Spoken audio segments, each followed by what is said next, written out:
Good morning, Hobnob. Good morning. Before I begin my remarks, I want to stipulate to a fact. My opponent is a good man who is doing good work. He and I simply differ in terms of focus and approach to the job, and we're offering you a choice. Agriculture in Mississippi has been in decline for the last 10 years. As a matter of fact, if you take out the soybean boom, all of our agricultural commodities in Mississippi combined have declined a total of nearly 5% in income to farmers. My opponent says we need to keep doing what we've been doing. I believe we need to make some changes. We have major markets for Mississippi's agricultural commodities abroad. I oppose and will continue to oppose any effort by any politician anywhere to endanger those markets. I will say here again for the record, the president's tariffs were wrong.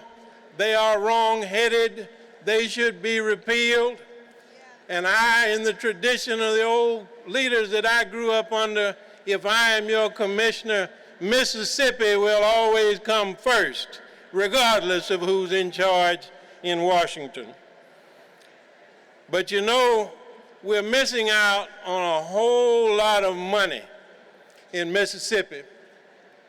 And I think I can best illustrate that by a story that was told at the Atlanta Exposition by Booker T. Washington.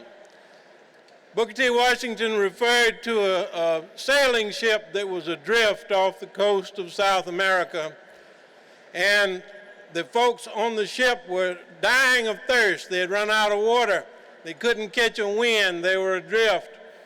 And finally, in the distance, they saw another ship, and they felt like they were saved, and they ran up the flags for the messages, "Out of water, please help." And the response was strange. They didn't understand it. The response was, "Cast down your bucket where you are."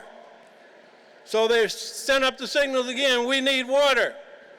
The response again, "Cast down your bucket where you are." And it finally dawned upon them what the other ship was trying to tell them. So they cast down their bucket, and instead of salt water, they brought up a bucket of fresh water. It just happened that they were near the mouth of the Amazon.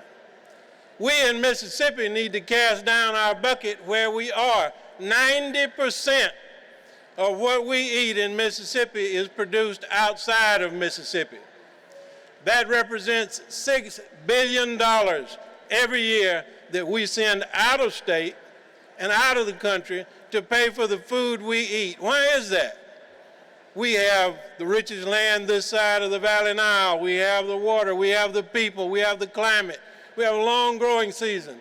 We have everything we need except the leadership to do the job.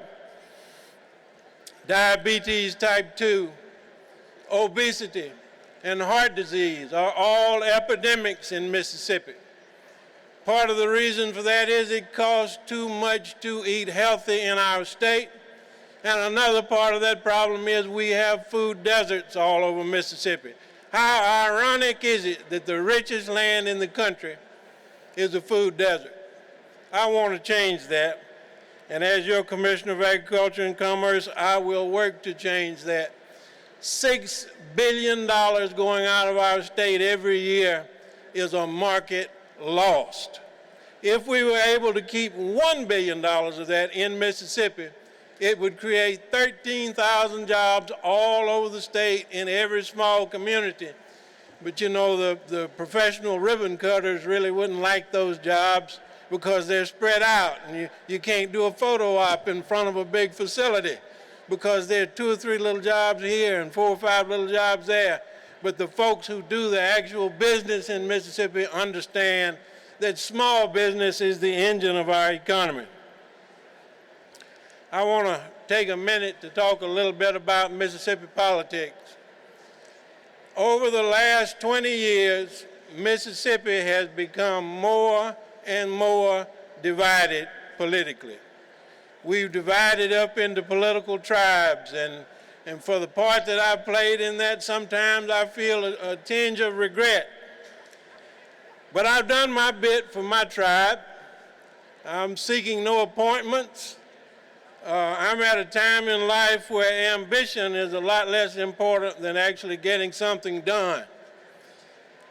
This is my dream job. Agriculture and politics are the two things I know the most about.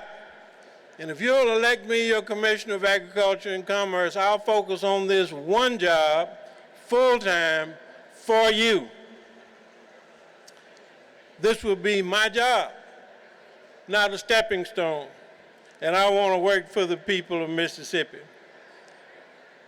In closing, I want to ask you to please remember that there's one Mississippi, not two. There's not a red Mississippi or a blue Mississippi. There's not a rural Mississippi and an urban or suburban Mississippi. There's just one Mississippi. And so many of our problems over the last 200 years is because we've acted like we were two different Mississippis. That which unites us far outweighs that which divides us.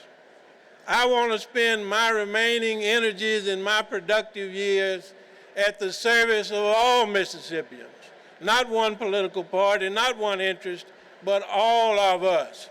In this campaign, I've talked a lot about food. I've even jokingly said that this job ought to be Commissioner of Food. Food is one of the things that can bring us all together, but with our current eating habits in Mississippi, we're committing suicide with a fork. We need to change that, and we have to have leadership willing to change that. We must put Mississippi's best interest first, regardless of whose toes it steps on. I want to serve you every day for the next 4 years. And if I can't do the job that I have told you I intend to do, then you won't be bothered with me up here talking to you again 4 years from now. A couple of things I want to ask you to do, and then I'm going to sit down. The next time you eat, I want to ask you to look at your plate. If you don't see anything on that plate from Mississippi, you'll know that we have a problem. And the other thing I want to ask you to do is to remember my name. My name is Rickey Cole, and between now and the election, I want to ask you to remember me at least 3 times a day. Thank you, and God bless you, and God bless our beloved Mississippi.